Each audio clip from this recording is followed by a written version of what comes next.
Hello everyone, in today's video, this is going to be part 3 of 2 with a basic IFR flight. Now I've mixed things up just a little bit in order to kind of show you some of the benefits of using a more modern powerful aircraft with glass displays versus what you saw when we did it in the Cessna 152. It's kind of worth saying at this point that both of these are really fun experiences. You definitely want to give them a try. So being inside of an aircraft that has all glass instruments, you can see that even though outside it is basically pitch black because of this incredible amount of cloud cover, we have this beautiful colored display. In the real world, a real pilot would never let his displays get that bright at nighttime because it will literally blind you. But for this display, so you guys can kind of keep track of everything that's going on, I'm going to make sure that this is, lightning. I'm going to make sure that you guys have a pretty good look at what's going on. So basically, we're going to fly the exact same flight that we flew before. Again, we saw that in Part 1. So now we're going to go ahead and take a look at it as it's going to be as if we were using one of these fancy pants, glass cockpits to do a lot of the work for us. There's still going to be a couple things we're going to have to kind of keep track of and take care of on our way, but you're going to find that the workload required is going to be drastically less. This aircraft, by the way, is the Baron G36, in case you're curious.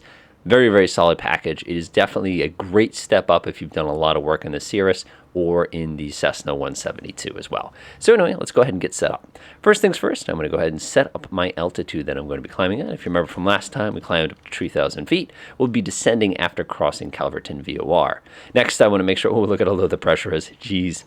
Next, what I want to do is I'm going to go ahead and set up how I'm going to get to that altitude. Now, real pros would never ever touch this stuff on the ground. It's too likely that you accidentally are going to activate the automatic pilot. But in this case, again, I'm just going to keep things kind of simple for myself. So what I'm going to do is I'm going to say flight level change. I'm going to go ahead and set myself a default climb speed for this particular aircraft. Now for us, our best climb speed is right around 100 knots. And again, I'm going to do the initial fly out myself. I'm just going to use the flight director to make myself a little easier. Now we're going to be using the GPS to provide us with course information initially. Our landing approach is going to be done completely using the approach autopilot. We're going to have to do a little bit of fancy radio switching when we get a little bit closer to that particular step. So let's go ahead and get that set up now. So right now it says GPS and ENR, which means we're perfect. So I'm not even going to mess with that. I'm going to press the nav button, and now we're pretty much ready to go as far as takeoff goes. So let's go ahead and do a good old-fashioned standard takeoff. We're going to execute a left turn, and we're going to intercept this little radial here, which if you remember is actually basically a jetway linking these two different components together. As we start getting close, I'll start calling out the different components. Hopefully we don't get with lightning too many times on the way over, but hey, that's what makes this fun, right? All right, let's do it.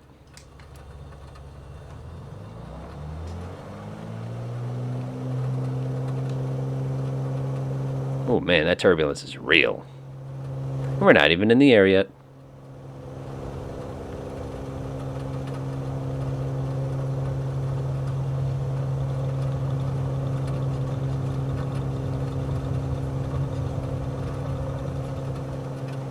Airborne. Positive rate. Gear up.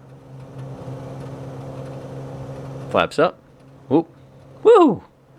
It's going to be a fun flight today. I'll go ahead and bracket my RPM down just a teeny tiny bit there. You can see that coming down on the right hand side. Now it is possible to fly completely using VORs with this aircraft, and I've actually been working on kind of crafting a whole series of instrument tutorials, kind of walking you through approaches, just departure procedure, obstacle clearance procedures, all those kind of different things. It's just going to take a little while to get all that perfectly set up. Alright, the flight director is doing a pretty darn good job of actually telling me exactly what angle I should be climbing at. I actually appreciate that. 125.975 for Sierra X-Ray Golf. Alright, let's go ahead and make our turn. Now notice with the flight director enabled and navigation mode on, it does not give us any information as far as what we need to do to roll the plane in order to head towards our heading. That doesn't appear until we turn our automatic pilot on, which to me is, it's not quite how that works, but I'm not complaining too much. Notice the reason it's completely pitch black outside is not because there's no lights on, it's simply because the cloud cover is so heavy, you can't actually see much of it at all. Alright, go ahead and level ourselves up. Aim pretty successfully. Gonna give myself just a little bit of trim here. Oh boy, that turbulence is, that'll wake you up. I love turbulence. Whoa, that was a good one. By the way, one quick pro tip for those of you who like to fly in clouds at night, shut your strobe light off. it's one of the safest ways not to blind yourself. One thing that I don't see working that usually happens in the real world is that both your navigation and landing lights will completely blind you. So unfortunately, or fortunately for us, it doesn't do that in at least this version of Microsoft Flight Simulator. Otherwise, that would get pretty old pretty quick. All right, looking pretty good. I love listening to the rain smack up against the windshield. That's just satisfying. All right, time to flip on the automatic pilot. Now notice my flight director immediately starts tilting a little bit to the left, indicating that it is now starting to work on its navigation modes. We're going to be at the 3,000 feet in not too long from now, so I'm going to kind of keep an eye on that as well. Now, the cool thing is we can literally watch the progress of our journey almost like real time. For those of you who've flown on airliners recently and they have those little displays that sort of sit directly in front of you when you're kind of cruising around, that's kind of what it reminds me of, only we're the ones flying the plane. So that definitely makes things a little bit more interesting for us. This is actually a very quick aircraft. We are basically trying to climb it like crazy. One thing I am going to do, though, is in the real world, you would shut off of your landing and taxi lights, because again, you'll get completely blinded every single time it flashes inside a cloud at night. It's a pain, to say the least. Certain aircraft, of course, get it a little worse than others, but I imagine this one being this small with a front headlight, oh yeah, you'd be getting it in the eyes. Oh boy, a little bit of turbulence, but nothing too bad. Oh yeah. I just love looking out the window. I'm not cheating here. It's literally that dark. So this landing is going to be slightly more exciting than what I had before. All right. I mean, it's kind of weird because I could technically just zoom in like this and literally see everything that's going outside. I look out the window. That's literally what I see. So again, this is a nice exercise. Later on, I'll do a little bit of stuff with the Cessna light jets as far as departure procedures. But for now, I'm sticking to the propeller jobs because they're a little bit simpler to operate, at least at this time. All right, starting to level off. We're going to go ahead and bring ourselves up to cruise speed here. Got to back my power back just a teeny tiny bit. Do a little bit of leaning there. Looks pretty good. Looks like we're pulling fuel out of the left instead of the right, but that's all right. We just got to remember to switch over to that once we get a little bit closer to our destination. Oh man, this is 57 degrees. Yeah, it is a little bit colder tonight. That's really kind of a shame. I always feel like I have the speed brakes on sometimes. No, gears up. We're definitely good. Now this is kind of fun to do. You can see the little green display up in the front with the little red tail, but literally that's my visibility. This is real fun to do in a snowstorm when you have to deal with icing as well. It makes things a bit more exciting. So now, one thing we should probably be thinking about is communications. That's something I'm leaving out of the IFR discussion so far. Again, the nice thing about this version of Flight Simulator is at any point I could go ahead and pull up this ATC. I could take my time, I could give them a call, and I could walk through the entire process in a basic level. Is climbing through 3,000 feet for 4,000 feet. So again, that's just, quick little. X-ray Golf, New York departure, continue to Hotel Tango Oscar as planned. Altimeter 29.51. All right.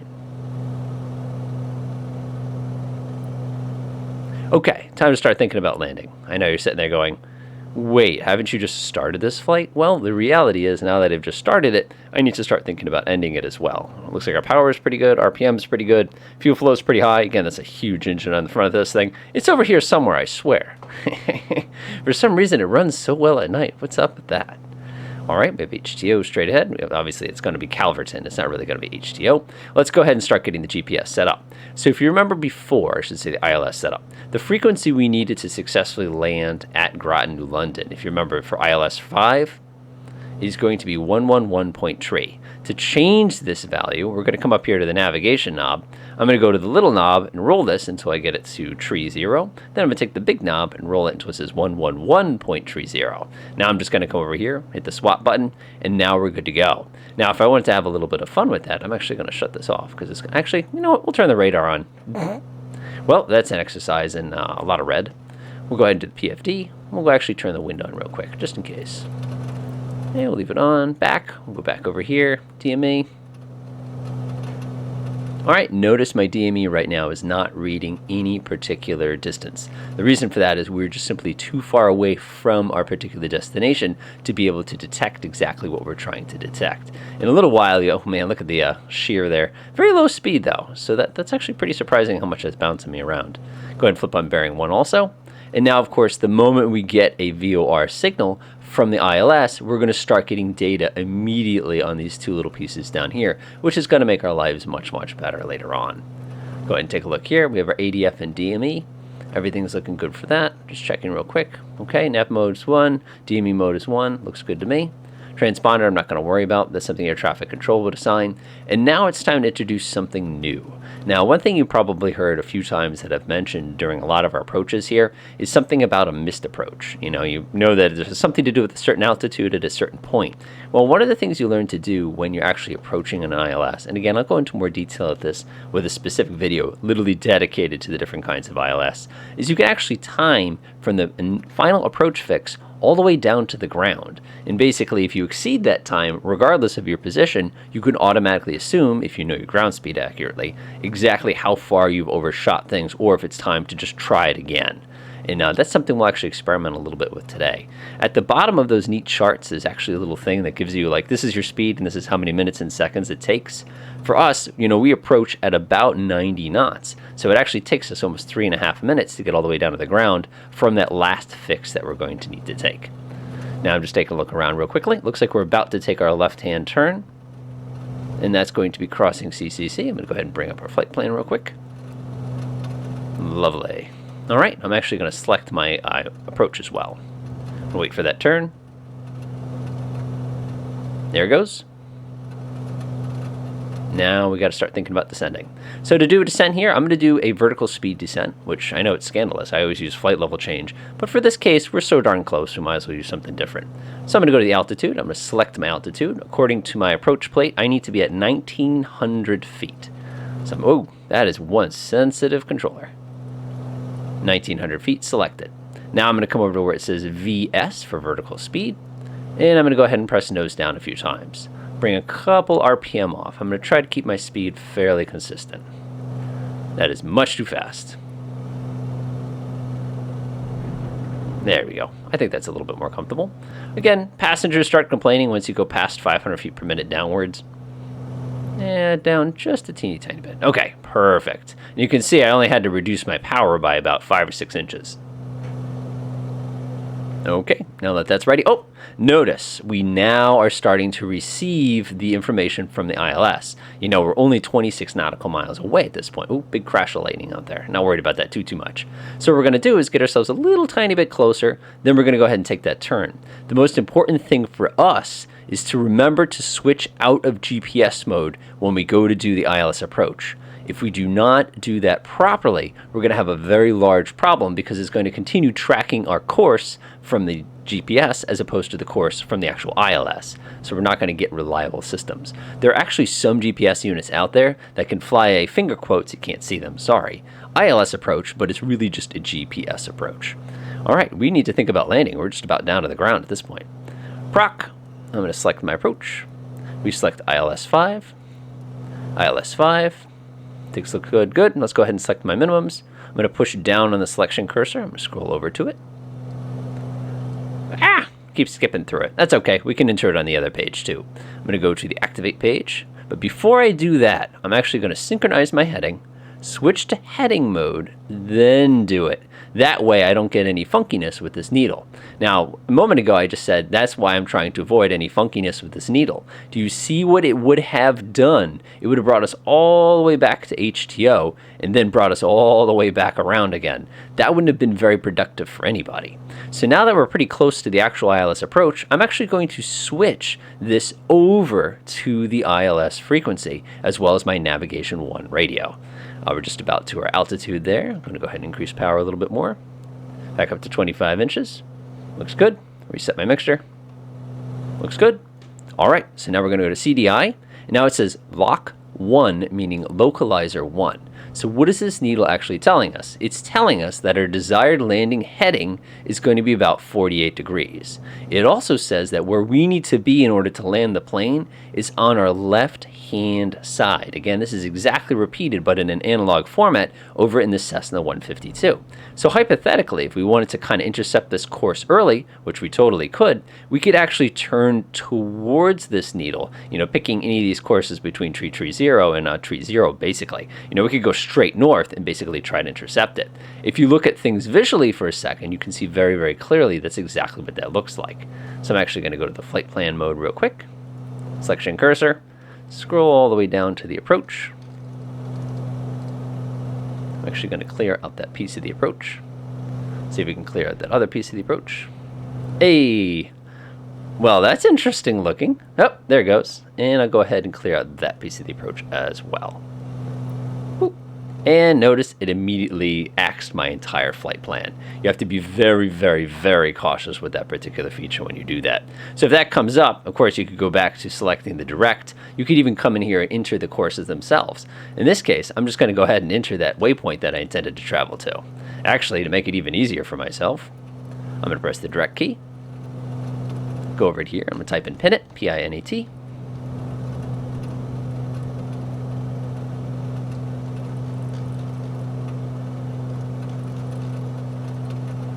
Again, I'm just getting this right off the approach plate.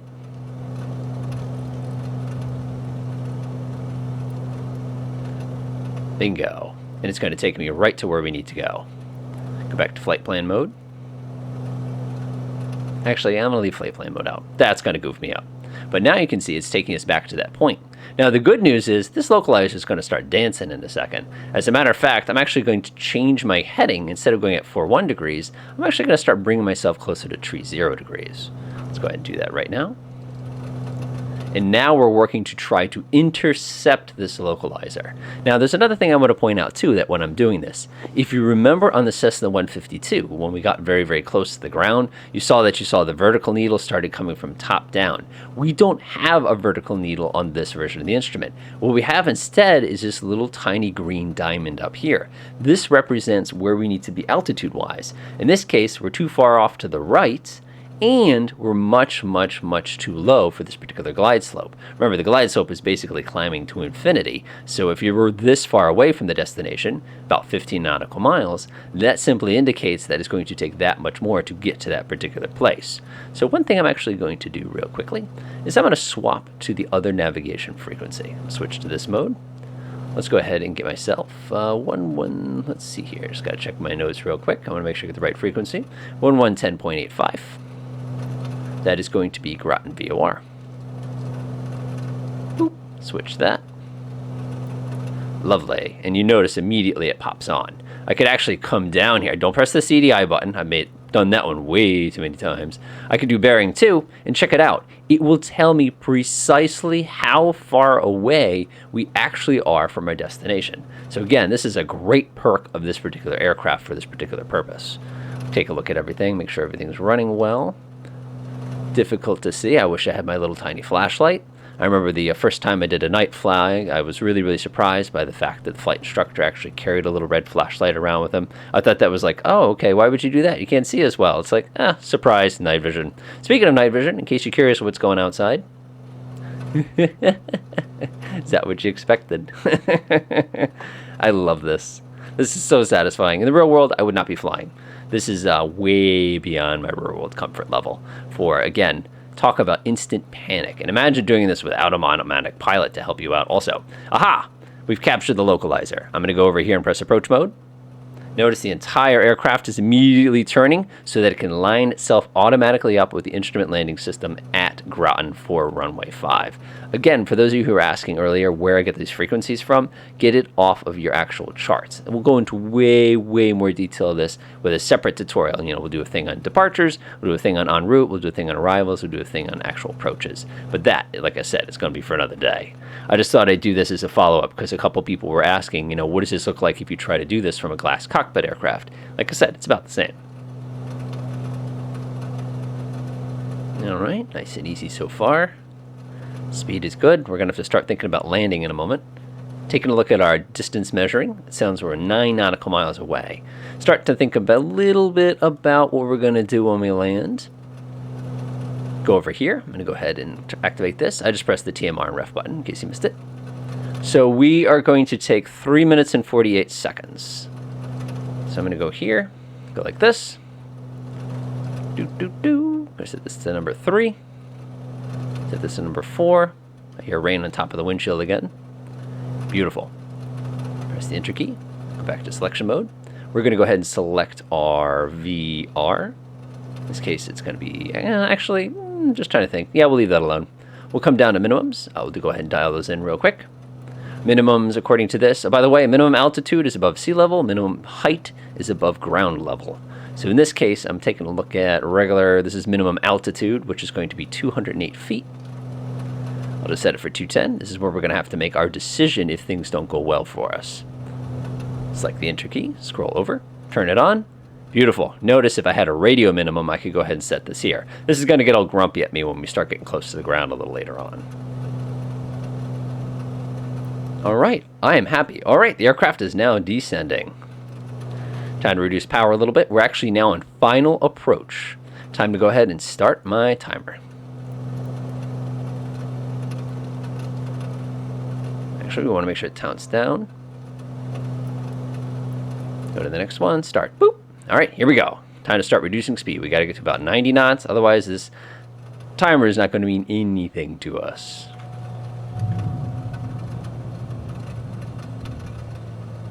All right, stand by for landing sequence.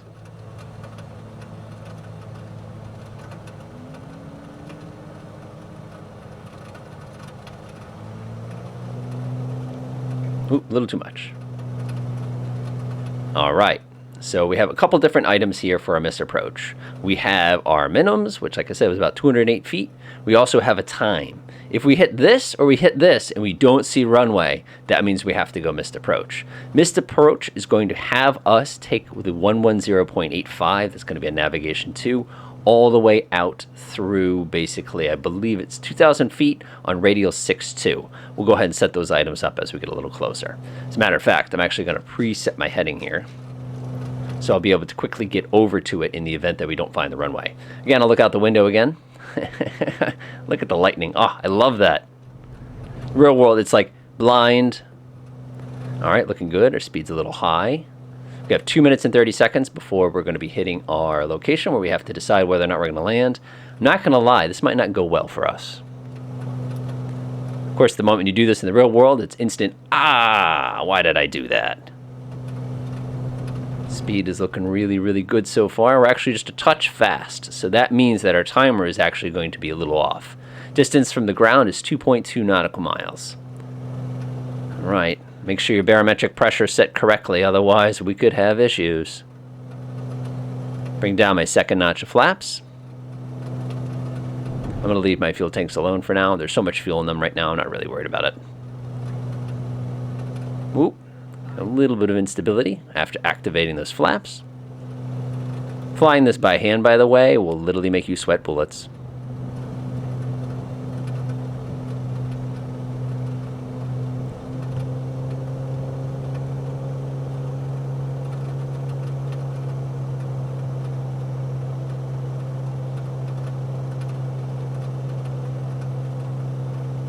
All right, getting close. 1 minute and 20 seconds. Current altitude is 300 feet.